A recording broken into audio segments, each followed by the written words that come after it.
ಆ gun shoot ಇದೆಯಲ್ಲ ಹೊಸ ಬೆಳಕಲ್ಲಿ, ಅವಾಗ ಬೇಕು ಬೇಕು ಅಂತ ಬಂದು ಇಲ್ಲೆಲ್ಲ ಹೊಡಿಯೋನು, ಬೈತಾ ಇದ್ರು.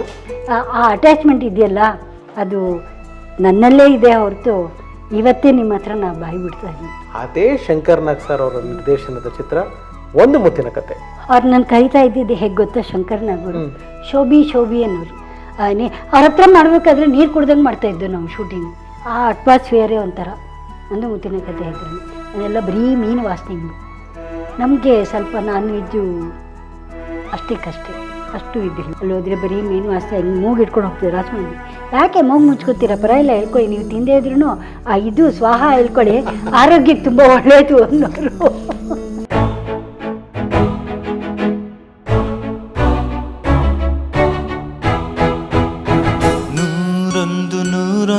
ನೆನಪು. ಅಪ್ಪು ಸರ್ದು ವಿಷಯ ನೀವು ಟಿವಿಲಿ ನೋಡಿದಾಗ ಅವ್ರಿಲ್ಲ ಎಷ್ಟು ಆಘಾತ ಆಯ್ತು? ಆಘಾತನ ನಮ್ಮ ಮನೇಲಿ ಒಬ್ಬರು ಕಳ್ಕೊಂಡಂಗೆ. ನಿಮ್ಮ ತಮ್ಮನೇ ಅಲ್ವಾ? ನನ್ನ ತಮ್ಮನೇ. ನಮ್ಮ ಅಣ್ಣ ಸತ್ತಾಗಲೂ ಅಷ್ಟು ಗಾಬರಿ ಆಗಲಿಲ್ಲ ನನಗೆ.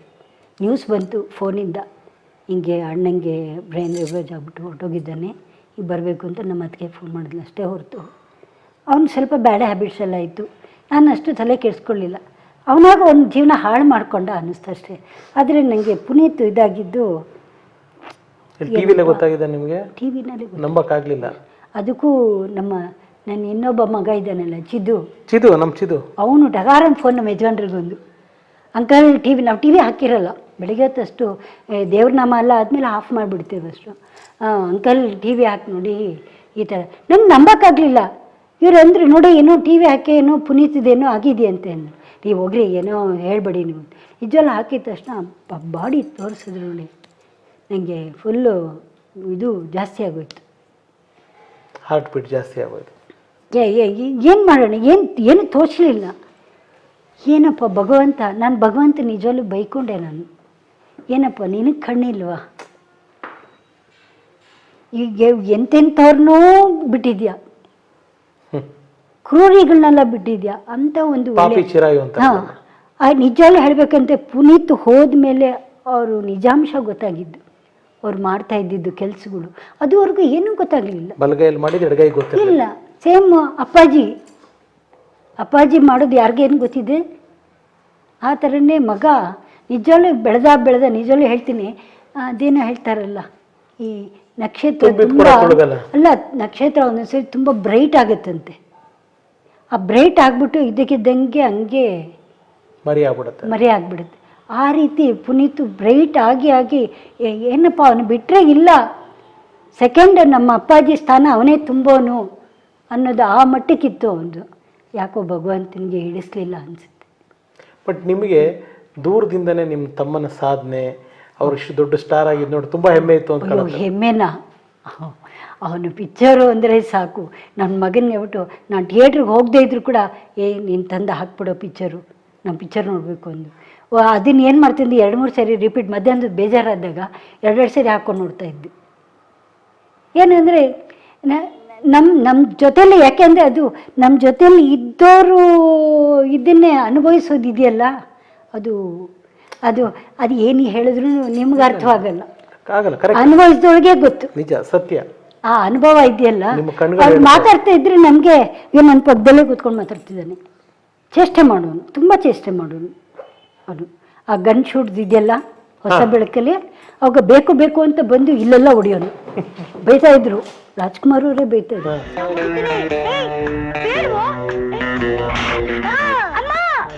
ಯಾಕೋ ಪುಟಿ ಹಂಗೆಲ್ಲ ಮಾಡ್ತೀಯ ಪುಟ್ಟು ನೀನು ಅಂತಕ್ಕೆ. ಅಯ್ಯೋ ಬಿಡಿ ಮಕ್ಕಳು, ನನಗೂ ಅಕ್ಕನ ಮಕ್ಕಳೆಲ್ಲ ಇದ್ದಾರೆ, ಅವರು ಹಂಗೆ ಗೋಳಾಡ್ತಾರೆ ನನ್ನ ಹತ್ರ, ಬಿಡಿ. ಅಷ್ಟು ನನ್ನನ್ನು ಆ ಅಟ್ಯಾಚ್ಮೆಂಟ್ ಇದೆಯಲ್ಲ ಅದು ನನ್ನಲ್ಲೇ ಇದೆ ಹೊರತು ಇವತ್ತೇ ನಿಮ್ಮ ಹತ್ರ ನಾ ಬಾಯಿ ಬಿಡ್ತಾ ಇರೋದು.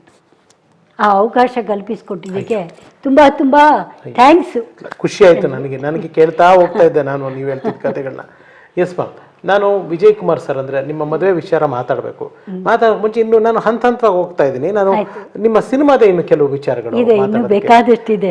ಹೊಸ ಬೆಳಕು ಆದಮೇಲೆ ನೀವು ಮಾಡಿದಂಥ ಸಿನಿಮಾ ದೊಡ್ಡ ಮನೆಯಲ್ಲೇ ಅಣ್ಣ ಚಲಿಸುವ ಮೋಡುಗಳಲ್ಲಿ ಒಂದು ಚೊಕ್ಕವಾದ ಪಾತ್ರ, ಆದರೂ ಜನಮನ ಗೆದ್ದಂಥ ಪಾತ್ರ.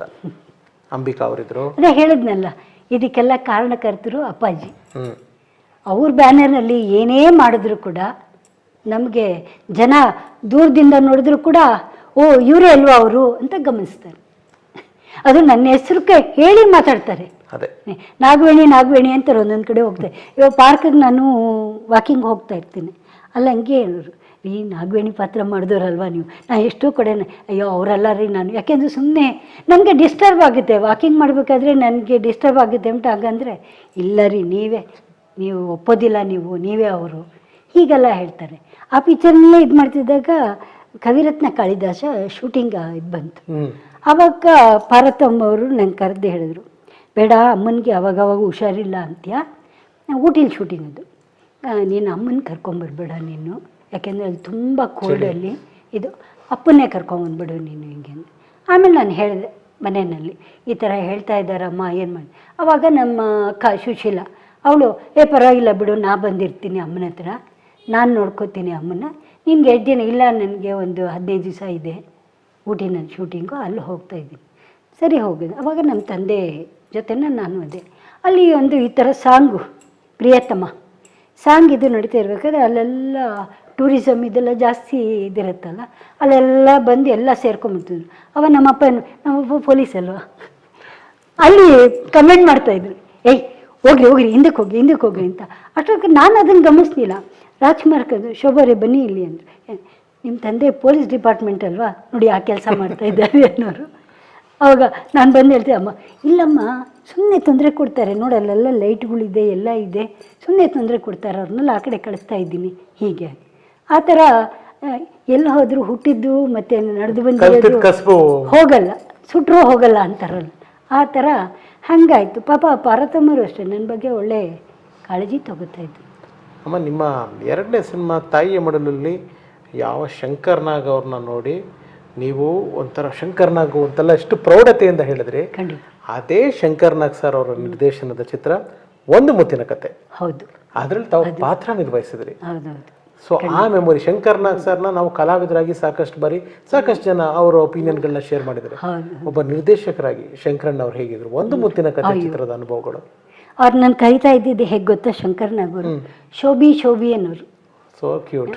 ಶೋಭಿ ಬಾಮ್ಮ ಇಲ್ಲಿ ಅಂತ ಕರೆಯೋರು.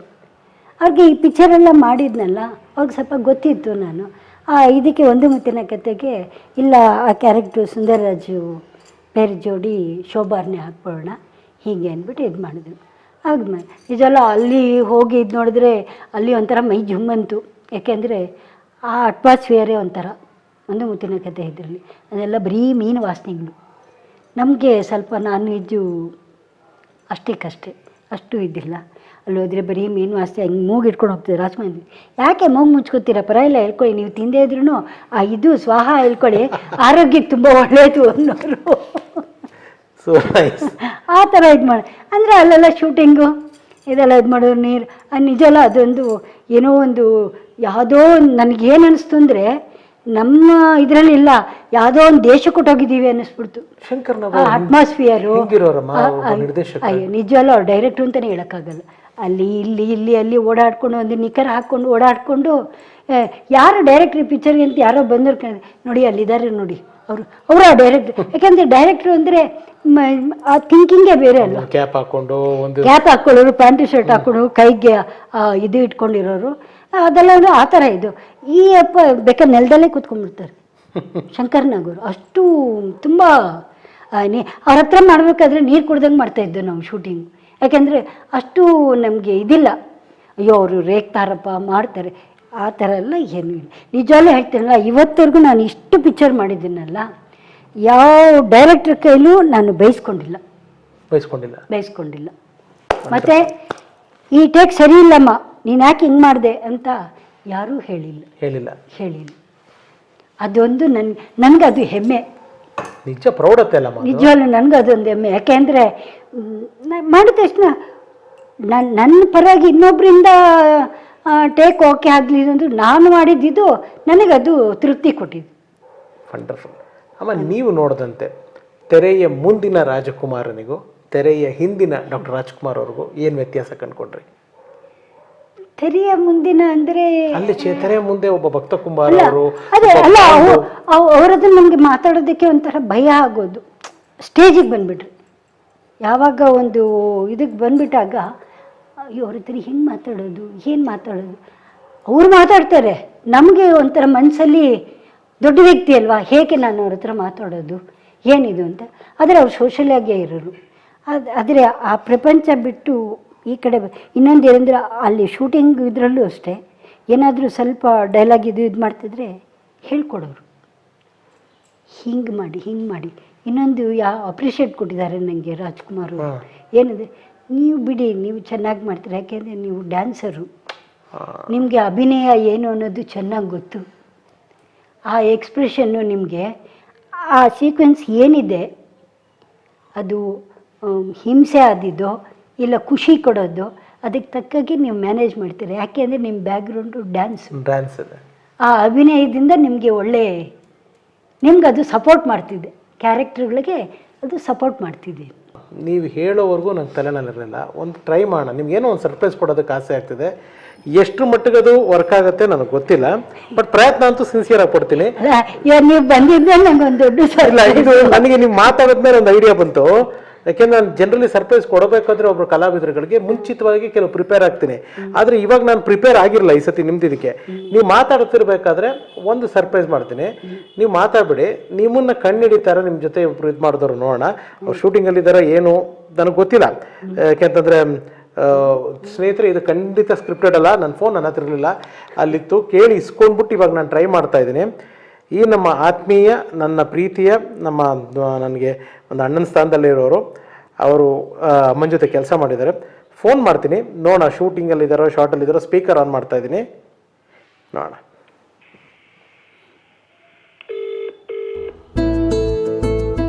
ಮೈಸೂರು ಸಂಗಮ್ ಥಿಯೇಟರ್ ನೋಡಿದ ಪಿಕ್ಚರ್ ನೋಡಿ, ಅದೇ ನೋಡಿದಾರೆ. ನಾನೇ ಪಿಕ್ಚರ್ ನೋಡಿಲ್ಲ, ಅದು ನೋಡಿಲ್ಲ. ನನ್ನ ಮಗನಿಗೆ ಮೊನ್ನೆ ಆ ಪಿಕ್ಚರ್ ಮಾಡಿದ ಈಗ ನಾಲ್ಕು ಅಂತ ಹೇಳಿದೆ, ಮುಳ್ಳಿ ಒಂದ್ಸರಿ ಪಿಕ್ಚರ್ ಹಾಕೋ ನಾನು ನೋಡ್ಬೇಕು. ನೀವು ಹೇಳ್ತೀರಾ ಋತುಗಾನ ಅನ್ನೋದು ನಾನು ಮಾಡಿರೋದನ್ನ ನನ್ನ ಮಗನಿಗೆ ಹೇಳ್ಬಿಟ್ಟು ಪಿಕ್ಚರ್ ಹಾಕ್ಸ್ಕೊಂಡು ನೋಡಿದೆ. ಇವಾಗ ನಾನು ಮಾಡಿದ್ನ ಈ ಪಿಕ್ಚರಲ್ಲಿ.